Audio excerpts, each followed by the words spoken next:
বা হচ্ছে কি আমিষ জাতীয় খাবার, তাহলে আমি যদি গরুকে সেই পাশাপাশি আমি খোল দিতে পারি, একটু কালাই দিতে পারি, একটু ভুসি দিতে পারি, তাহলে কিন্তু এটা আমিষ জাতীয় খাবার। আমি যত বেশি খাওয়াবো এটা গরু কিন্তু দ্রুত মনে রাখবেন।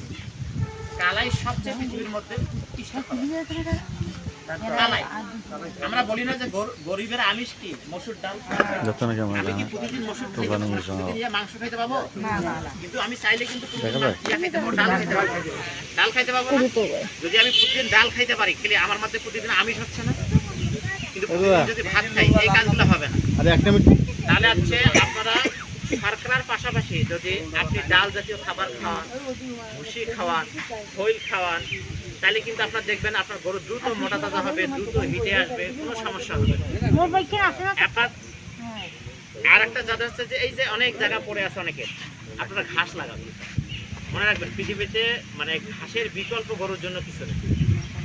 যে গরুর চারণ ভূমি থাকবে, মানে কি খোলামেলা জায়গায় যদি গরু চলা থাকে ঘাস প্রচুর খায়, ওই গরু দেখতে হিটে আসবে, বেশি রোগও হবে। কিন্তু আপনাদের গরু কি বদ্ধ পরিবেশে থাকে না? এখন বদ্ধ পরিবেশ থেকে নড়াচড়া কম করে, এই জন্য রোগ বেশি হয়, তাদের রোগ প্রতিরোধ ক্ষমতা কম। ঠিক আছে, এই জন্য আপনারা পারতপক্ষে এই চেষ্টাটা করবেন। যদি আপনাদের জায়গা যেটুকু জায়গা থাকে না কেন, আমাদের অফিস থেকে কিন্তু দেওয়া হয়, ঘাসের কাটিং দেওয়া হয়। আপনারা ঘাস নিয়ে আসবেন, প্রয়োজনে আমরা কাটিং আপনাদের দিয়ে দেবো। আপনারা ঘাস লাগাবেন, নিয়মিত ঘাস খাওয়াবেন, ওজন অনুযায়ী দানাদার খাবার খাওয়াবেন, পুষ্টিকর খাবার নিশ্চিত করবেন, 3 মাস পর কৃমি ডোজ করবেন, দেখবেন আপনি 100% প্রোডাকশন